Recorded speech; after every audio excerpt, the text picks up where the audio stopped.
boa noite.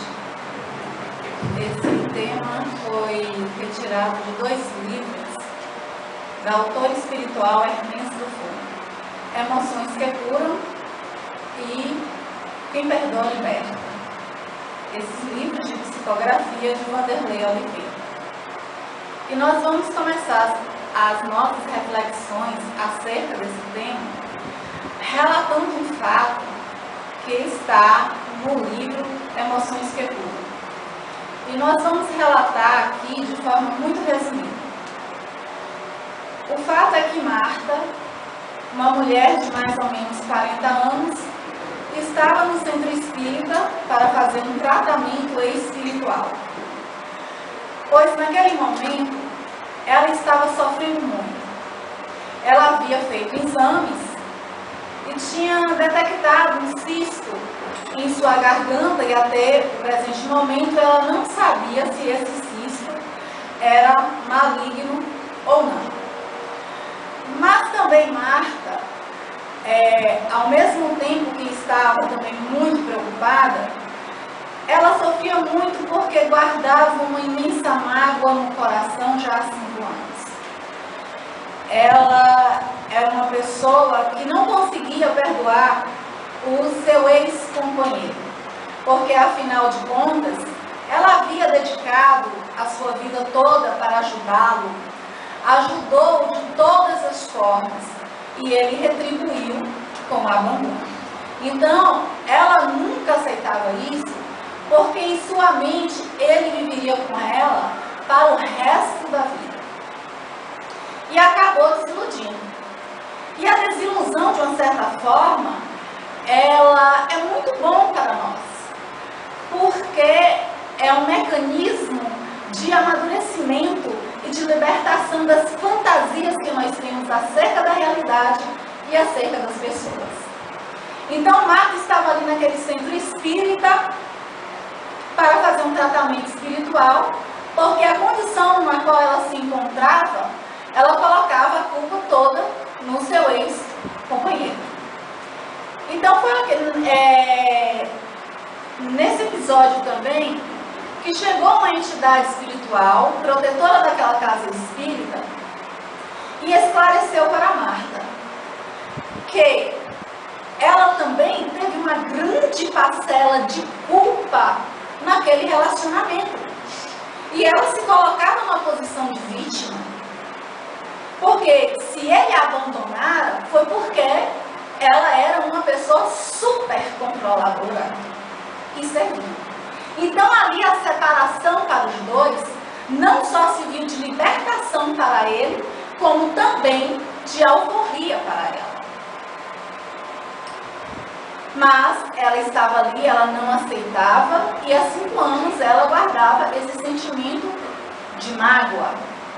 E quando nós estamos magoados, mesmo com as pessoas, quando nós estamos magoados, podem reparar que no fundo, nós estamos com muita, mas com muita raiva de nós mesmos, por não ter sabido lidar com as situações, com as agressões do meio externo.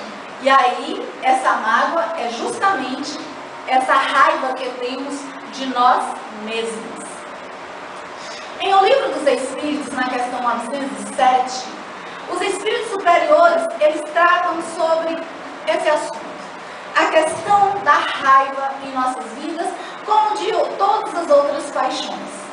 E os espíritos superiores, eles colocam o seguinte, que a raiva, o germe, o princípio da raiva, foi colocada no ser humano para que o ser humano pudesse defender das injustiças. Para que quando chegasse a injustiça em nossas vidas, nós não ficássemos assim tão acomodados. Mas sentir a raiva, esse princípio em exagero, que é um mal destruidor de muitas vidas. A mesma coisa é o princípio do orgulho.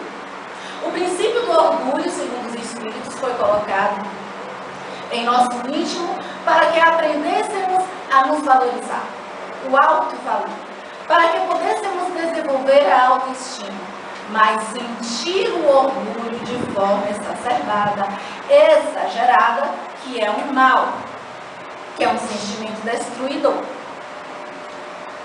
E muitas pessoas, elas sentem raiva, elas simplesmente, muitas vezes, elas extravasam, outras vezes, as pessoas extravasam a raiva com violência, e pouquíssimas pessoas, elas conseguem canalizar a raiva para um processo terapêutico, no sentido de identificar aquilo no seu íntimo que causou, que despertou essa raiva e tenta resolver.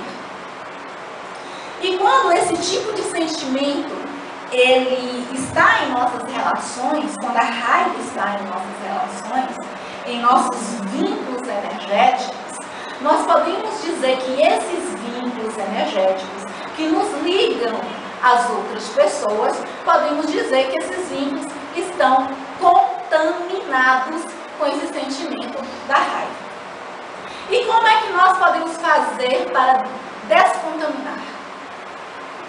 Simplesmente, nós temos que pegar a responsabilidade, a parte que nos cabe em nossos relacionamentos, porque nenhum de nós é vítima.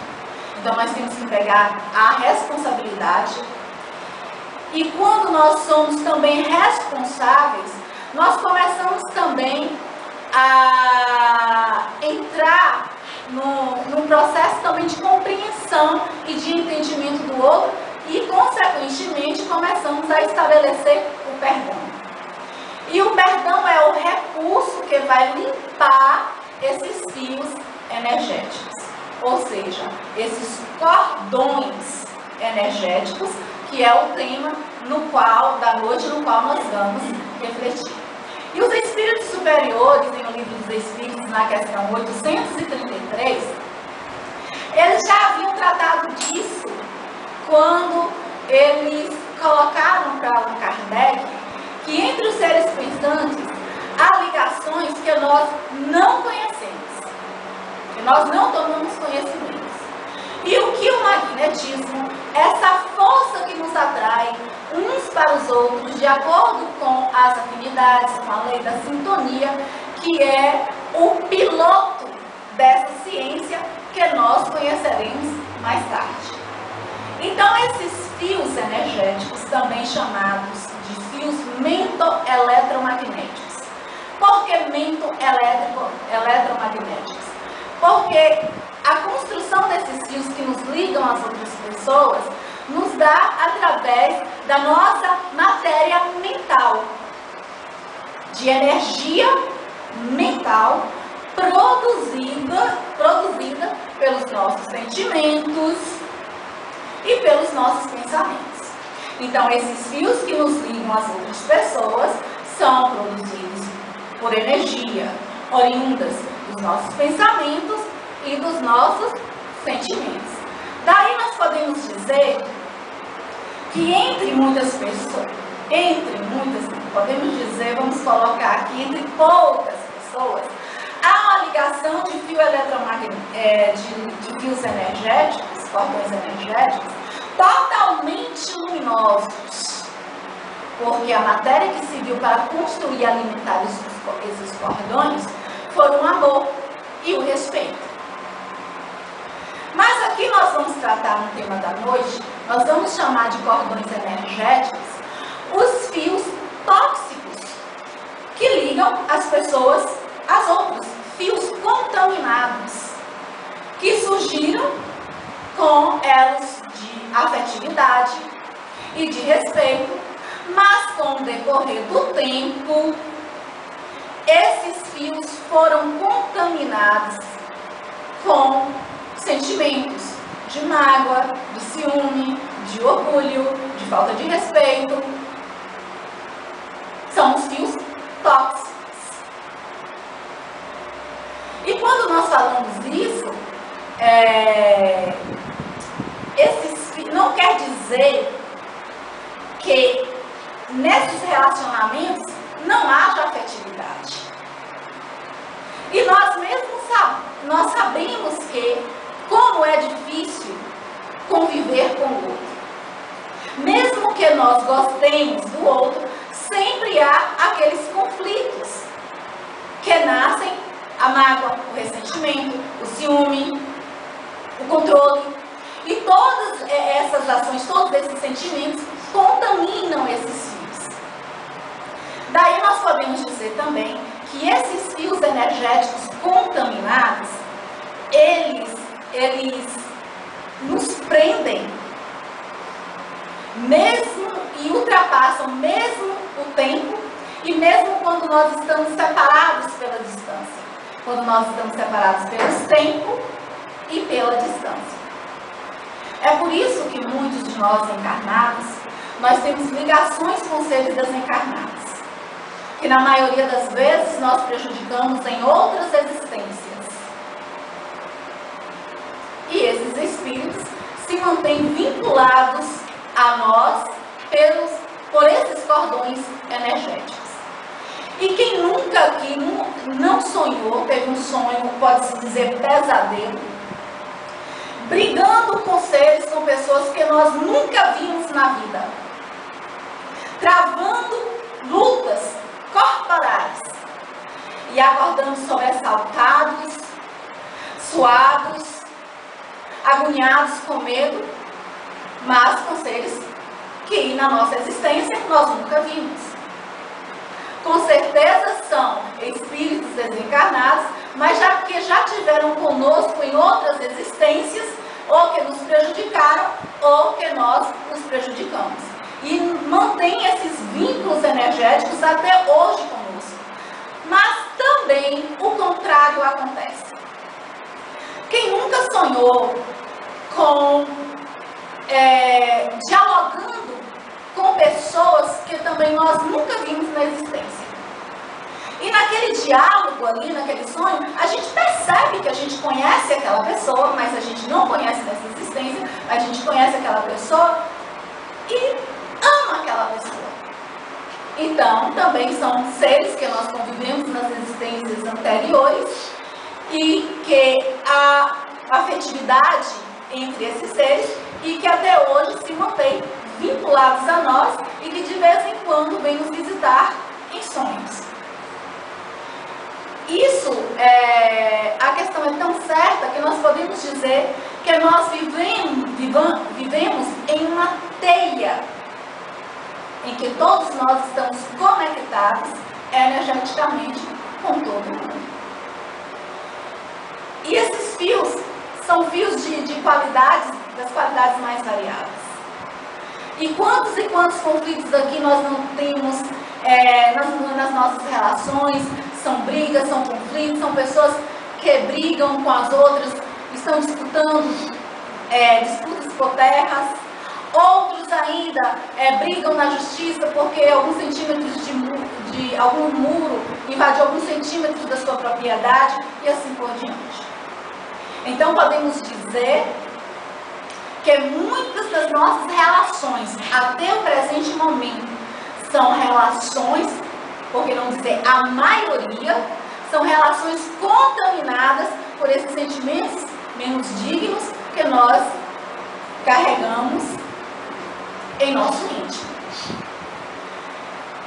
E esses sentimentos que nós colocamos nesses cordões energéticos, e esses cordões energéticos, eles são alimentados por esses sentimentos e pensamentos, a energia desses cordões acaba se refletindo tanto em nós como no outro também.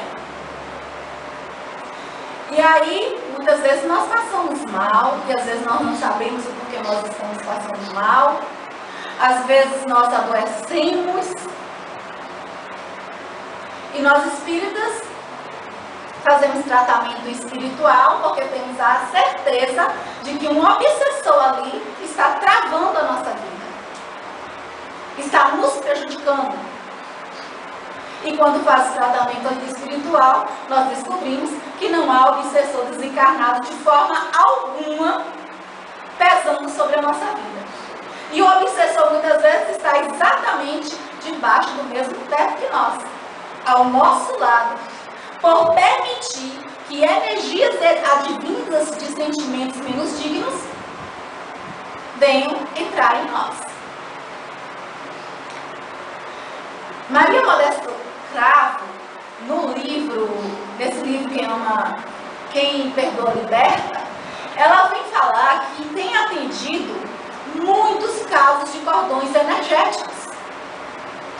E cada vez mais cresce o número em que as pessoas vivem reclamando de que a vida não flui, de muitos males, e acabam descobrindo que não há um só ser desencarnado como obsessor.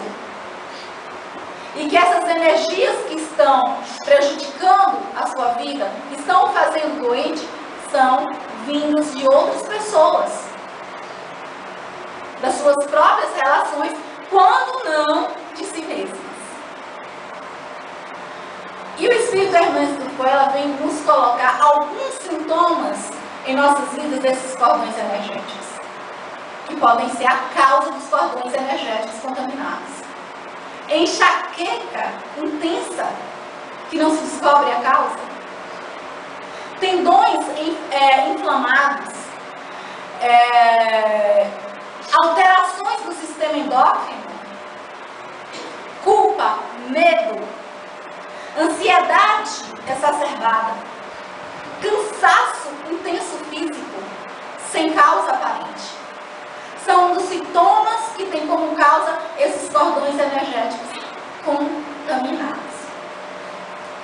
E aí, nós podemos também constatar que aquele dito popular, corpo fechado. Aí a doutrina espírita, ela compreende muito bem a sabedoria popular quando ela fala a questão do corpo fechado. Ou seja, se uma pessoa tem uma vida totalmente pautada no amor, é claro que não vai dar abertura para que essas energias advindas de fora venham influenciar em suas vidas. E nós somos conectados uns aos outros nesses cordões energéticos através dos nossos chakras. Chakras são centros de forças e os principais nós temos 7 chakras que se localizam mais ou menos na extensão da coluna vertebral, e nós somos ligados às pessoas dos nossos relacionamentos por esses chakras. A palavra vem do sânscrito, que significa roda de luz pelo seu formato. Então, todo o sentimento ou pensamento negativo ou ação negativa vem se refletir justamente num desses chakras. Por exemplo, se em nossas relações nós temos mágoa, o chakra a ser afetado vai ser o seu chakra cardíaco, que se localiza mais ou menos na região do coração, que é o chakra que é o centro das emoções, o centro do amor. Então, quando esse chakra ele é afetado com o sentimento de mágoa, aí muitas vezes nós sentimos um peso aqui nessa região. Mas quando o sentimento em nossas relações é um sentimento de ódio, o chakra a ser afetado é o chakra que se localiza mais ou menos na região do estômago, que nós chamamos de plexo solar. E podemos dizer que é nesse chakra onde mora o nosso ego, e que vai mostrar como nós estamos, não é à toa que se localiza aqui, porque vai nos mostrar como nós estamos digerindo as situações que nos acontecem, como nós estamos digerindo as decepções, como nós estamos digerindo as críticas. Então, quando esse chakra aqui é afetado, e se nós não estamos digerindo muito bem, é porque nós não estamos colocando uma dose de amor e de compreensão nas situações. E se nós não estamos colocando essa dose de amor, porque nos falta. Então, nós podemos dizer que nós estamos com anemia espiritual. Não é à toa que quando esse chakra é afetado, as pessoas aparecem sem vitalidade e apáticas. Mas quando em nossas relações nós colocamos os ciúmes, o chakra ia ser afetado, vai ser o chakra básico, que se localiza mais na região do períneo, mais ou menos. E quando esse chakra é afetado pelos ciúmes, as pessoas começam a demonstrar reações de fúria, de violência e de agressividade. Então, nesse estudo dos chakras, e é muito bom a gente saber um pouco sobre isso, porque a gente acaba conhecendo conhecendo as nossas reações. Aqui nessa casa espírita, nós temos um curso que é a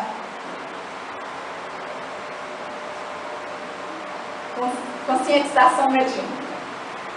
Conscientização mediúnica que acontece de 2 em 2 anos. Mais ou menos no mês de outubro. E tem uma aula específica desse curso que trata exatamente sobre o assunto sobre chakras. Então, disso tudo nós podemos concluir 2 coisas.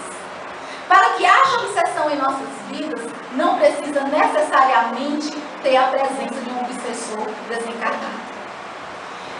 E a segunda coisa que nós podemos concluir é enquanto a medicina sanitária não abrir as portas para o estudo das verdadeiras causas dos nossos males, analisar o nosso campo vibratório, nunca encontrará um diagnóstico exatamente claro de todos os males que nos afligem. Mas nós não podemos também deixar de falar, só abrir um parêntese, porque ainda nós temos muita dificuldade em conviver, em principalmente encerrar os relacionamentos. Nós não temos amadurecimento ainda para encerrar os relacionamentos. Muitas vezes o que resta é o sentimento de mágoa, é o sentimento de ódio. Mas chamando a atenção que os relacionamentos de amor, eles nunca se encerram. Porque passado, presente e futuro, eles se entrelaçam. E quando há realmente o amor, no mais sentido sublime da palavra, as pessoas, quando encerram o ciclo de um relacionamento, ambas se libertam e avançam. E no caso dessa moça, que nós contamos o caso no início da nossa preleção, ela conseguiu se conscientizar da sua parcela de culpa no relacionamento. Então ela conseguiu limpar esses fios energéticos através do estabelecimento do perdão. E se nós percebemos que as nossas relações, elas estão contaminadas, façamos a limpeza. Façamos a nossa reforma íntima, pautado principalmente em fazer ao outro que gostaríamos que nos fosse feito. Em relação a esse assunto, Jesus também já havia falado que em nossos conflitos, em nossas relações, ele falou assim, que quando chegar em determinado lugar, ou em uma determinada casa, mais ou menos nessas palavras, se ninguém quiser te receber, se ninguém quiser te ouvir, antes de sair daquele lugar, sacode o pó dos seus pés. Ou seja, em nossos conflitos, que não carreguemos conosco sentimentos de mágoa, sentimentos de raiva, sentimentos de revolta. Para que não criemos assim, para que não construamos cordões energéticos contaminados.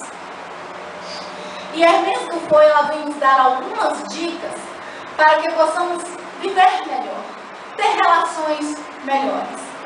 E a primeira dica, ela fala não criar expectativas. Quando nós criamos expectativas exageradas em torno das situações, em torno das pessoas, nós nos tornamos um forte candidato para a depressão. Um forte candidato para a decepção. É claro que é sempre bom esperar o melhor das situações, esperar o melhor de nós mesmos, esperar o melhor das pessoas, mas esperando esse melhor com perdão e com compreensão. Outra dica que ela nos dá é ter um olhar educativo para os nossos conflitos. O quanto ainda a humanidade terrena, ela sofre pelos seus conflitos íntimos, que muitas vezes nós não temos coragem de contar e nem desabafar com ninguém. E o conflito em nossa vida é um sinal para que nós venhamos a resolver algo que precisa ser resolvido. E muitas vezes passamos de reencarnações a reencarnações no nosso comodismo, sem resolver exatamente aquilo que nos incomoda. Outra dica é ter um novo olhar para a nossa irritação. Às vezes nós irritamos com facilidade. E a irritação quer dizer exatamente que se nós estamos irritando é porque nós estamos ultrapassando os nossos limites. Identificar aquilo que esteja nos irritando e resolver. Outra dica que ela vem nos dar: deixar de lado essa neurose de controle. Às vezes nós queremos controlar as pessoas, queremos controlar a vida. E a pessoa que tem essa neurose de controle é uma pessoa que no fundo, ela é totalmente insegura. E a pessoa, ela quer controlar a vida, ela quer controlar as pessoas, porque ela tem medo de que algo que ela tema aconteça. E se acontecer, ela não vai saber lidar com esse algo. Então, ela tenta controlar. Então, o que ela tem que fazer? Ela tem que se afinizar com a vida. Deixar a vida fluir. E ter fé em Deus. Outra dica que ela nos dá é a questão que nós não fixemos por muito tempo em aspectos sombrios. Às vezes nós fixamos muito tempo em aspectos sombrios da vida, em coisas desagradáveis que nos acontecem, nos defeitos das outras pessoas, e acabamos nos deprimindo por isso. Então, não fixar nos aspectos sombrios da vida. E por último, para que não construamos cordões energéticos contaminados, trabalhar em nós, começar a desenvolver em nós o alto amor. Porque quando nós desenvolvemos esse alto amor, passamos a ser mais tolerantes, mais compreensivos e mais amáveis com as nossas fraquezas, com as nossas limitações. E quando passamos a ser mais tolerantes, mais amáveis com as nossas fraquezas, nós passamos também a compreender as limitações e as fraquezas do outro. Passamos assim a colocar em nossas relações o amor. E quando nós colocamos o amor em nossas relações, nós elevamos a nossa vibração e as energias oriundas do meio externo não vão influenciar as nossas vidas. Muito obrigada a todos pela atenção e boa noite.